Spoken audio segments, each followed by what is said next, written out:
50 years of glove engineering, and it never moved the one number everyone assumes it would: how often penalties actually get scored. That's the part nobody in the sport wants to say out loud. The glove went from bare skin to precision-engineered latex foam, from loose cotton to skin-tight negative cuts, from simple padding to finger protection systems built to handle the hardest shots in the game. And takers are still converting at almost exactly the same rate they have since shootouts began. If better grip was ever going to show up in the data, it had 4 decades to do it. It didn't. Across every World Cup penalty shootout on record, takers have converted about 69% of their kicks, 222 goals from 320 attempts through 2022. That number has barely moved in 40 years, and the gloves have never been better. The most engineered piece of equipment in the sport's history never actually moved the one number everyone assumes it did. Here's why. Goalkeeper gloves are a genuine technology story. The innovation is real,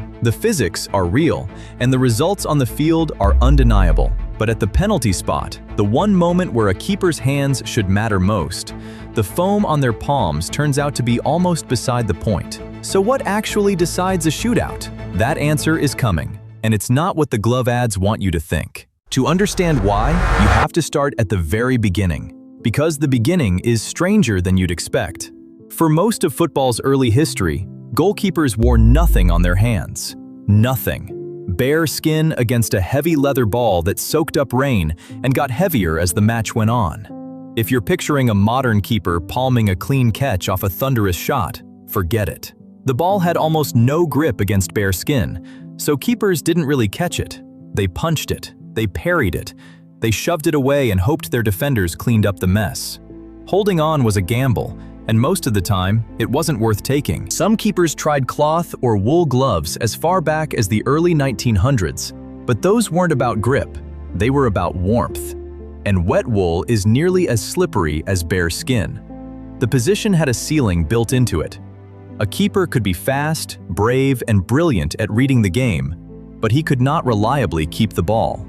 Every spill, every rebound off the chest, every ball that squirted through the hands, that was the cost of playing without the right tool. That ceiling lasted for decades. And then, in the early 1970s, a German glove company changed the sport in a way nobody fully planned.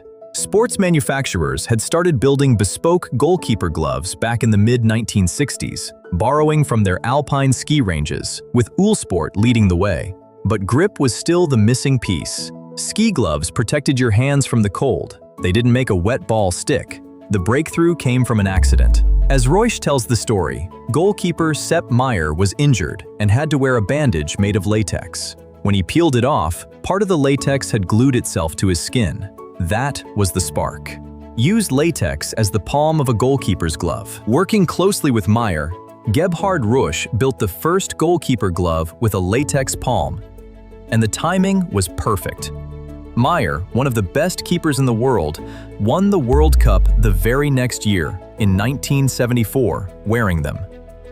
Every other keeper on the planet immediately wanted to understand why. After that, the likes of Uhlsport and Adidas began mass-producing latex goalkeeper gloves. By 1982, latex had taken over completely. At that World Cup, every single goalkeeper wore a latex palm, and it has been the heart of the goalkeeper's most important tool ever since. The physics is simple.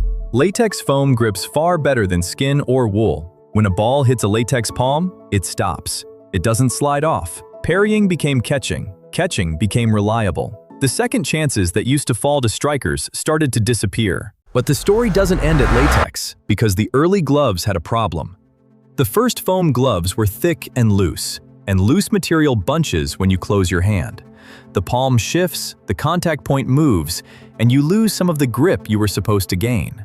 The fix, when it came, was elegant. The negative cut. Instead of stitching the seams on the outside of the glove, where they leave a gap between palm and hand, makers moved the seams inside. The glove wraps skin tight. No slack, no bunching. The foam sits exactly where it needs to, every time. Keepers started demanding their own cuts and fits. Flat cut, roll finger, negative cut. Then came protection.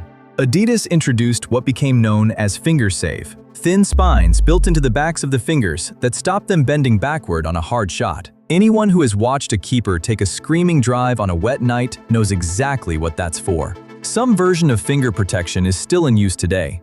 Modern gloves are serious pieces of equipment. Professional-grade latex foams that combine grip, stickiness, and shock absorption. The glove became an extension of the hand, the tool early keepers never had, which means penalties should be much harder to score now than they were 50 years ago. They aren't. Here's the number that doesn't move. Across all World Cup shootouts through 2022, takers converted 69.4% of their kicks. 222 scored from 320 attempts. That's the all-time average. And it doesn't climb with the technology, it bounces around it. The two friendliest tournaments for takers, 1986 and 2010, both hit 77.8%. 2010 is the age of the modern negative cut glove, the most advanced grip the sport had ever produced, and takers were scoring nearly 8 in 10. The hardest tournament on record was 1994 at around 62%, deep in the latex era. If better gloves meant more saves, those two facts would be reversed. They're not. Recent tournaments actually sit below the long-run average, around 67% in 2018, around 63% in 2022. The glove went from bare skin to precision latex, and the conversion rate barely flinched. So something else is going on. Here's the other number that makes it clear. Since 1978, World Cup penalties taken in normal and extra time have been converted at 79%. In a shootout, that drops to 69%. Same distance, same ball, same goalkeeper, same gloves. 10 percentage points just evaporate. And the only thing that changed is what the kick is worth. That's not a grip problem, that's a pressure problem. Players who routinely convert the vast majority of their penalties in club football, around 80 to 85%, find themselves at 69% when a World Cup is on the line. The foam didn't change, the taker's heart rate did. And the best national teams have figured out how to attack that gap. What separates the strong shootout nations isn't individual talent. It's preparation. Teams that rehearse the whole sequence while exhausted, mimicking the end of extra time, convert more often than teams that trust technique alone. The keeper's side of that homework is data and video. Knowing which way a taker leans under pressure, knowing that the guy who hits bottom left in open play almost always goes bottom right when the tournament is on the line. That preparation, not the foam, is why recent shootout numbers have dipped below the average. Keepers are showing up better prepared, not better equipped. And then there's the taker's own psychology. Researchers who study penalties have found that the most underrated variable is time. In one study of hundreds of kicks, takers who took a moment to compose themselves scored around 80% of the time. Those who rushed, right after the whistle, scored under 60%. Takers who wait to see which way the keeper dives score less often than those who pick a spot and commit. Even glancing at the keeper during the run-up measurably raises the chance of missing the target completely. None of that has anything to do with what's on the keeper's hands. There's one detail from a Portugal and England shootout that makes this point better than any statistic can. At Euro 2004, in the quarterfinal, the score tied at 5 apiece.